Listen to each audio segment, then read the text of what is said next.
story of Peyton Place.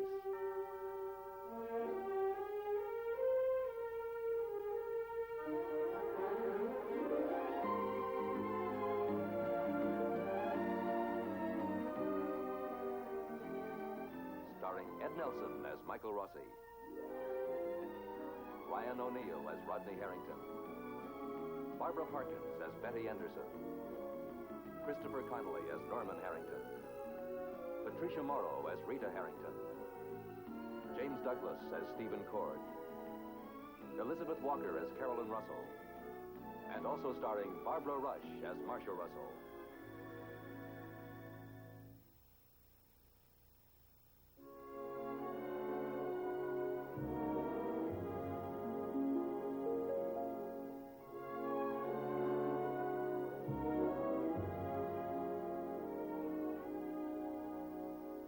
Dr. Michael Rossi has a problem patient, his friend Rodney Harrington. Today, Dr. Rossi had every reason to assume that he could leave Rodney to his therapeutic routine, leave him long enough to attend to administrative matters. But the doctor has been summoned back, forced to deal with his problem patient. Dr. Rossi, I'm sorry you had to hurry back here.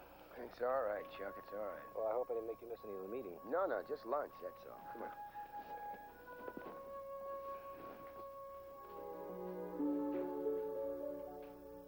What's all this about? Since when does a patient decide whether or not he goes into therapy? I tried arguing with him, but he said he wasn't going to work out. Well, that's a big mistake, Chuck. You know you can't argue with a guy like that. You have to insist. That's easy to say. How? Fix your pin. You take him into the therapy room, you put him on the machine. Thank you, Doctor. And how do I get him to use it? I mean, this isn't passive exercise, Doctor. Chuck, I realize that. Well, what do I accomplish if Harrington won't cooperate? You know, you could lie in that unit from now until Christmas. It'll do him as much good as if I just let him lie in his own room. What reason did he give you for skipping the session? Well, the same as the last time. I wasn't in the mood. Did you tell him about atrophy? I did. You know, usually I get through to a patient, but with this guy, it's like arguing with the ceiling.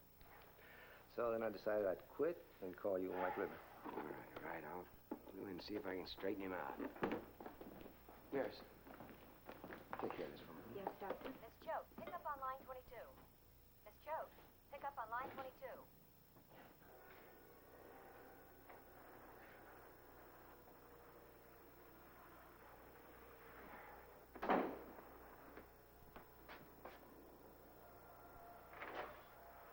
Look, if you want to find some dark hole to crawl into, go someplace else, will you? This is a hospital. What have you got on here? Some kind of kiddies cartoon? Yeah, I'd like to show with a message. Well, keep it up. Your mind will get as flabby as your muscles. And what's all this nonsense about you not going into therapy? I didn't feel like it. Well, that's what you said yesterday. That's right. What the devil's the matter with you, anyway? It wasn't even last week. I had to warn you to slow down. And the minute I do, you start complaining. Well, you're not going to miss any more therapy sessions. You understand? Not for any reason, period. It's a waste of time.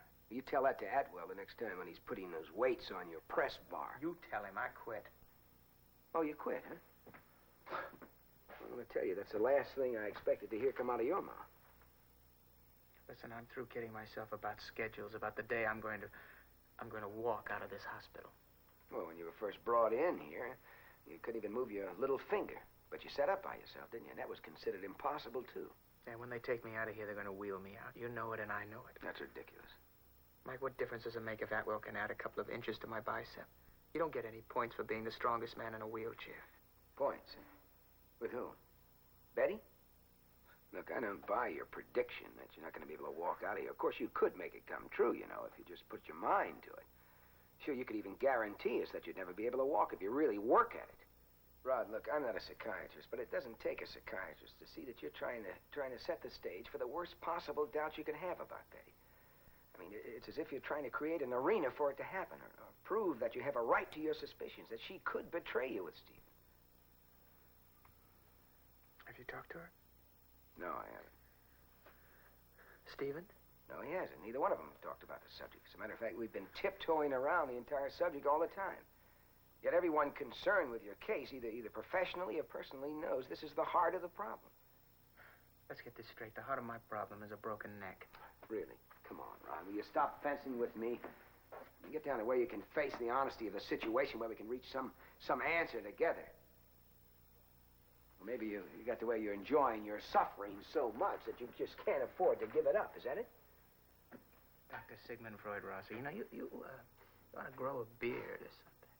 Look, would you talk to Stephen if I brought him in here? What? If Stephen agrees to come see you, will you talk it out with him? About Betty? I mean, pin him down, actually, to how he feels about it. You mean discuss it reasonably like two little adults? I don't care. Get as angry as you have to. That could get very ugly. All right, so it gets ugly for a while. At least it'll be able to bring it into its proper perspective. Mike, I think I have to go along with my grandfather. He told me there's only one way to win an argument with a smart lawyer. That's to stay out of it. Well, I never thought I'd see the day that you'd run from a fight.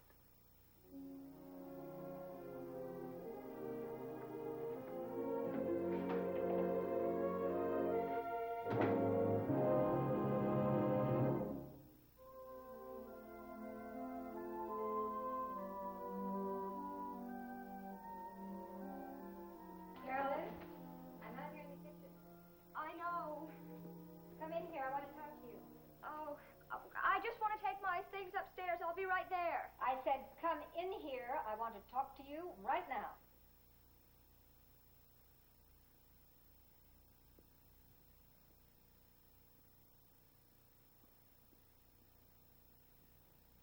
Hi, Mom. Hi, Mom. Is that it? Just hi, Mom? Well, you won't believe this, but I didn't remember until the minute I walked in the door. No, I don't believe it. Ah, well, sometimes the truth is hard to believe. Well, where were you? Oh, I'm probably going to have to wash and dry dishes and take out the garbage for a week. Carolyn, are you aware that I have been waiting for you here approximately 3 hours? Well, now I am. Mother, I'm sorry. I apologize. I really do.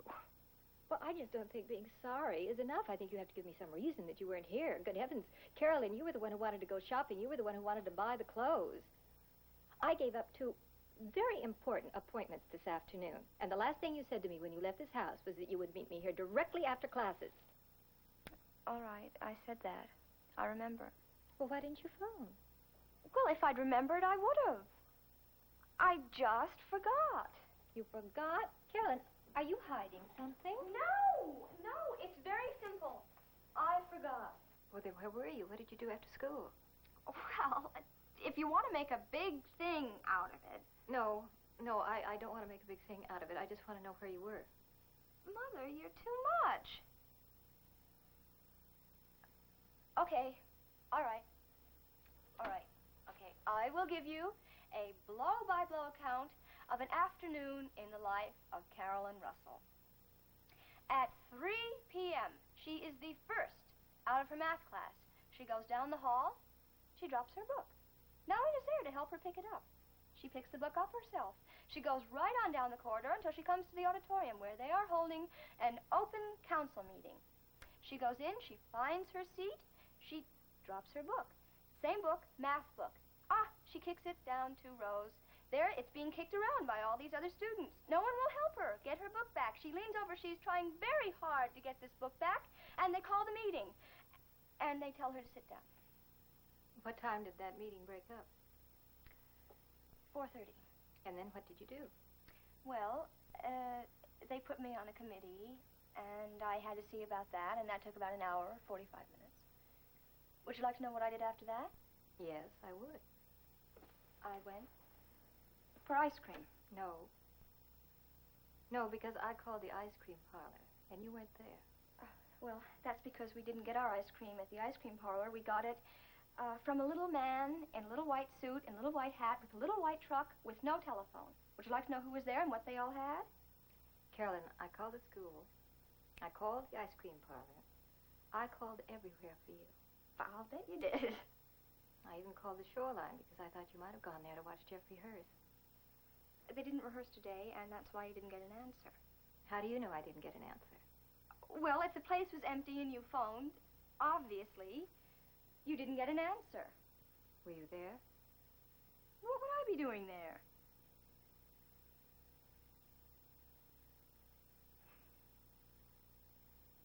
Any further questions? No. I'm sorry, Mother. I really am. We're going to have dinner in just about half an hour. I had a lot of ice cream. I'm really not very hungry. Did you find your math book? Yes. I have an awful lot of homework. I really better get at it. Can I see you later? All right.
Hi, Jeff.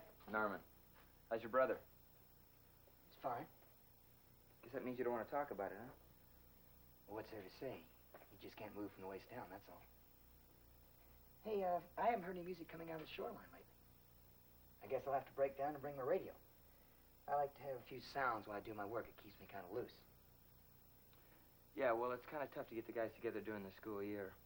So we don't rehearse every day. But I haven't heard any music in the afternoon at all this week. No kidding. Well, I didn't know it'd been that long. You know, I look out the door every now and then to see if there's a pretty girl walking by. And I see you going in the shoreline. I think, great, there's going to be some music. But no music. You see me going in, huh? Yeah. Well, that's where I do all my work. All the arrangements and fooling around that sometimes turn into a number. Well, I don't hear any electric piano. Well, I work it all out in my head. But some guys do it that way, Norman. Yeah, fine, fine. I keep forgetting you're right here across the street. I sure am. I suppose you see Carolyn, too, huh? Yeah, she's a pretty girl. Probably see her going up the walk and going into the shoreline. Can I ask you what's going on there? Well, it's wild party time in there. No, I'm serious. I mean, does she applaud for you? Does she help you write your arrangements or build up your ego or something? Yeah, a guy needs a little of that, you know, like your wife. I see her in here treating you like some sort of a genius. She gives me my due. Well, I guess I'll have to call a rehearsal for tomorrow. I'd sure hate to lose a fan. See ya. Jeff, how come you stopped in? Yeah, how come? Well, I just wanted to say hello. I mean, after all, we're neighbors, aren't we? And I wanted to find out about your brother. Look, if you want to know if I've seen you and Carolyn go in the shoreline, the answer's yes. I guess when I'm nervous, I really show it. Norman, I know it doesn't look good, Carolyn and I going into the shoreline alone, but nothing's happening. You got me wrong. I didn't ask that, did I? No, but I just wanted you to know. I try out my music ideas on her. She's a great audience. Okay? Fine, fine.